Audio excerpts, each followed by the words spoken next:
आज की वीडियो में हम बात करने वाले हैं साउथ कोरिया के F299 वीज़ा के बारे में। ये वीज़ा क्या होता है, कौन अप्लाई कर सकता है, 2026 के मुताबिक इसकी रिक्वायरमेंट्स क्या हैं और क्यों ये वीज़ा उन लोगों के लिए बहुत इंपॉर्टेंट है जो कोरिया में लॉन्ग टर्म सेटल होना चाहते हैं।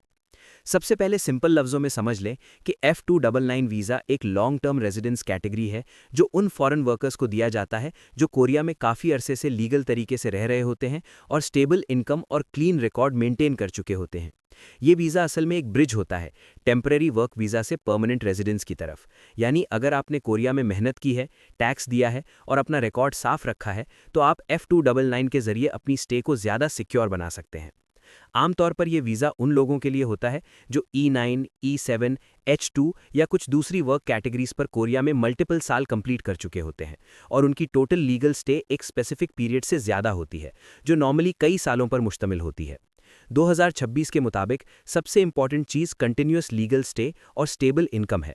इमिग्रेशन ये चेक करता है कि आपने कोरिया में रेगुलरली काम किया, टैक्स फाइल किया और कोई इलीगल एक्टिविटी या ओवरस्टे नहीं की। इनकम थ्रेशोल्ड भी होती है जो कोरियन जीएनआई या एवरेज इनकम के मुताबिक कैलकुलेट की जाती है। अगर आपकी सैलरी उस रिक्वायर्ड लेवल के बराबर या उससे ज़्यादा है तो आपका केस स्ट्रांग होता है। इसके अलावा कोरियन लैंग्वेज एबिलिटी भी पॉजिटिव फैक्टर होती है। अगर आपने टॉपिक क्लियर किया हो या सोशल इंटीग्रेशन प्रोग्राम कंप्लीट किया हो तो आपके चांसेस इंप्रूव हो जाते हैं। F299 का सबसे बड़ा बेनिफिट ये है कि ये आपको ज़्यादा फ्रीडम देता है compare to normal work visa. आप जॉब चेंज करने में रिलेटिवली फ्लेक्सिबल होते हैं और किसी एक एम्प्लॉयर के साथ स्ट्रिक्टली बंधे नहीं रहते जैसे E9 कैटेगरी में होता है। इसके साथ साथ ये वीज़ा फ्यूचर में F5 परमानेंट रेजिडेंस लेने के लिए एक स्ट्रॉन्ग स्टेप माना जाता है। यानी अगर आपका लॉन्ग टर्म गोल कोरिया में परमानेंटली सेटल होना है तो F299 एक इंपॉर्टेंट माइलस्टोन है। फैमिली एस्पेक्ट भी इंपॉर्टेंट है। अगर आप F299 ले लेते हैं तो आपके लिए अपनी फैमिली को डिपेंडेंट कैटेगरी में रखना या फ्यूचर रेजिडेंस प्लानिंग करना कंपैरेटिवली आसान हो जाता है क्योंकि आपका status already long term resident का होता है। अप्लाई करने का तरीका ये होता है कि आप अपनी stay duration, income proof, tax record, employment certificate, housing contract और आइडेंटिटी डॉक्यूमेंट्स के साथ इमिग्रेशन ऑफिस में एप्लीकेशन सबमिट करते हैं। कभी कभी इंटरव्यू या एडिशनल डॉक्यूमेंट्स भी मांगे जा सकते हैं, इसलिए डॉक्यूमेंटेशन बिल्कुल क्लियर और अपडेटेड होनी चाहिए। यहाँ एक इंपॉर्टेंट बात यह है कि कोई भी फाइन, क्रिमिनल रिकॉर्ड या टैक्स इशू आपके केस को वीक कर सकता है। इसलिए अगर आप फ्यूचर में F299 लेना चाहते हैं तो आज से ही अपना लीगल और फाइनेंशियल रिकॉर्ड स्ट्रांग बनाएं।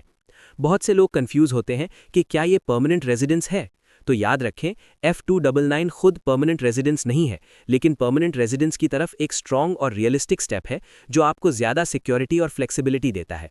2026 में कोरियन गवर्नमेंट उन लोगों को प्रेफरेंस देती है जो इकोनॉमिकली कंट्रीब्यूट कर रहे हैं और सोशली इंटीग्रेट हो चुके हैं। इसलिए लैंग्वेज इंप्रूवमेंट और स्टेबल करियर आपके लिए बहुत इंपॉर्टेंट फैक्टर्स हैं। आखिर में ये समझ लें कि F299 वीज़ा उन लोगों के लिए गोल्डन अपॉर्चुनिटी हो सकता है जो कोरिया में सालों से मेहनत कर रहे हैं और अब अपनी लाइफ को नेक्स्ट लेवल पर ले जाना चाहते हैं। लेकिन इसके लिए पेशेंस, लीगल कंप्लायंस और स्ट्रॉन्ग फाइनेंशियल प्लानिंग ज़रूरी है। अगर आप साउथ कोरिया की real life, work culture, jobs, visas और ग्राउंड रियलिटी पर और पावरफुल और ऑनेस्ट वीडियोस देखना चाहते हैं तो वीडियो को लाइक करें, द कासिम कोरिया को सब्सक्राइब करें और कमेंट में लिखें कोरिया।